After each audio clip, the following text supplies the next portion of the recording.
Hello everyone, welcome to my cooking blog. सर्दियां आ गई है और हर तरफ का मौसम ना एकदम से चेंज हो गया है। और सर्दियां आते ही ना हमें ये देखने को मिलता है कि हमारी जो इम्यूनिटी है ना वो बहुत ही कम हो जाती है। जल्दी से बीमार पड़ जाते हैं बच्चे बड़े सभी। सर्दी खांसी सभी लेके आती है अपने साथ। और इवन बड़ों को तो जोड़ों में दर्द होता है, हड्डियों में कट की आवाज़ आती है, थकान लगती है, ऐसा भी होता है आपको।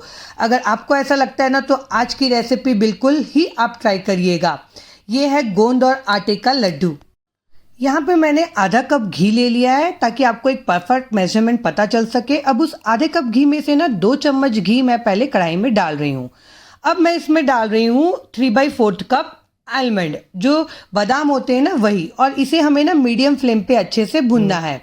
बादाम के ना अपने ही बहुत फायदे होते हैं। ये दिमाग को तेज करता है और त्वचा को ना चमकदार भी बनाता है और गर्माहट भी देखता है। तो ये ठंडी के लिए तो बेस्ट है। अब जब बादाम थोड़े से रोस्ट हो जाएंगे ना तो उसी में मैं डाल रही हूँ 3/4 कप काजू। काजू जो है ना हमें एनर्जी देता है और टेस्ट को भी बहुत ही अच्छे से एनहांस करता है। तो ये जरूर से आप इसमें डालिएगा।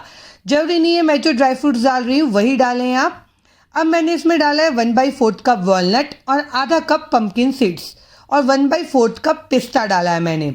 अब ये सारी चीज़ों को ना अच्छे से हम भून लेंगे। जो कद्दू के बीज होते हैं ना, पम्पकिन सीड्स जिसे बोलते हैं, वो इम्यूनिटी बढ़ाने में और पाचन में ना बहुत ही हेल्पफुल होता है। इसे हमें ना अपने डाइट में तो ज़रूर से शामिल करना चाहिए। और अखरोट जो है ना वो हार्ट के हेल्थ के लिए बहुत ही बढ़िया होता है और सर्दियों में ये भी हमें ना बहुत ही गर्माहट देता है। तो ये सारे ड्राई फ्रूट्स खाने के ना अपने ही फ़ायदे हैं। तो ऐसे तो हम क्या करते हैं, ड्राई फ्रूट्स को अपने डाइट में हम शामिल नहीं कर पाते हैं। तो आप इस तरीके से खाइएगा, बच्चे बड़े सभी बड़े चाव से खाएंगे। अब ड्राई फ्रूट्स भुन गया था, मैंने उसे निकाल दिया है और उसी कढ़ाई में मैंने डाला है 1/4 कप किशमिश। किशमिश को क्योंकि भुनने में बहुत कम समय लगता है तो किशमिश जो है ना लास्ट में आप भुनिएगा। देखिए किशमिश यहाँ पे हल्का सा फूलने लग गया है। बस इसी स्टेज में हम क्या करेंगे, इसे अलग से निकाल के रख देंगे।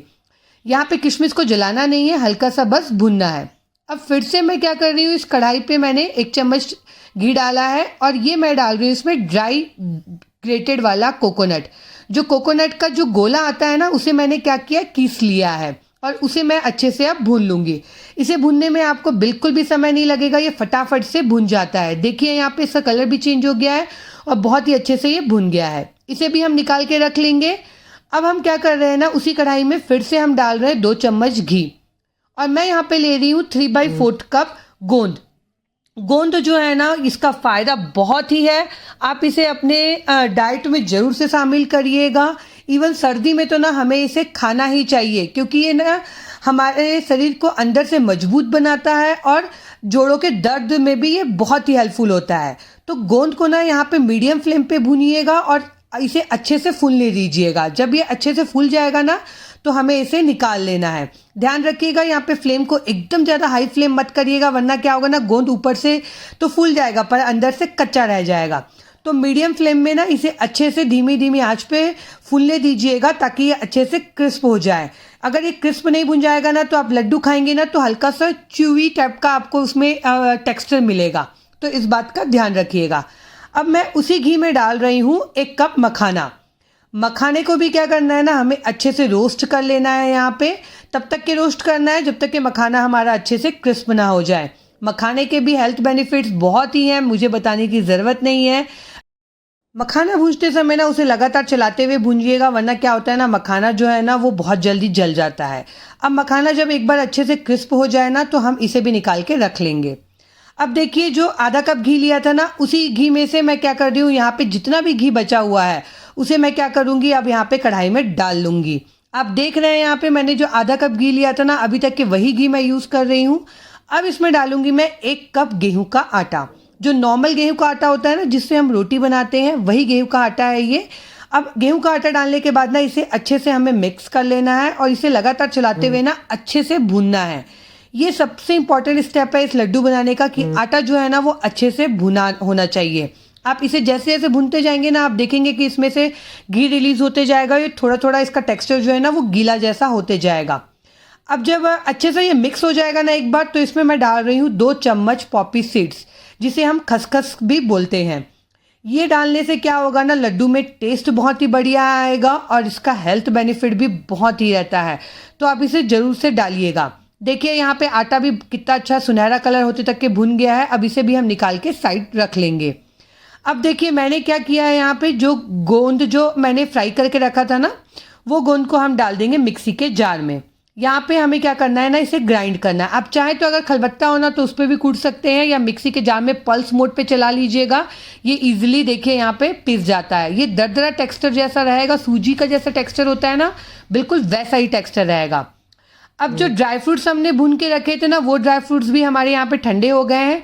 ध्यान रखिएगा कि ड्राई फ्रूट्स को गरम गरम में मत भूनिएगा। यहाँ पे देखिए गरम गरम ड्राई फ्रूट्स को अगर आप पीस देंगे ना तो ऑयल रिलीज हो जाएगा, तो इस बात का ध्यान रखिएगा। और ड्राई फ्रूट्स को भी ना हमें पल्स मोड में चलाना है, एकदम दरदरा टेक्सचर में। अब मैं डाल रही हूँ यहाँ पे मखाना। मखाने को हम क्या करेंगे ना, मखाने को भी हमें पल्स मोड में चलाते हुए पीस लेना है। सारे ड्राई फ्रूट्स जो भी आप पीस रहे हैं ना, उसे पल्स मोड में पीसिएगा तो थोड़ा सा हल्का दरदरा टेक्सचर होगा।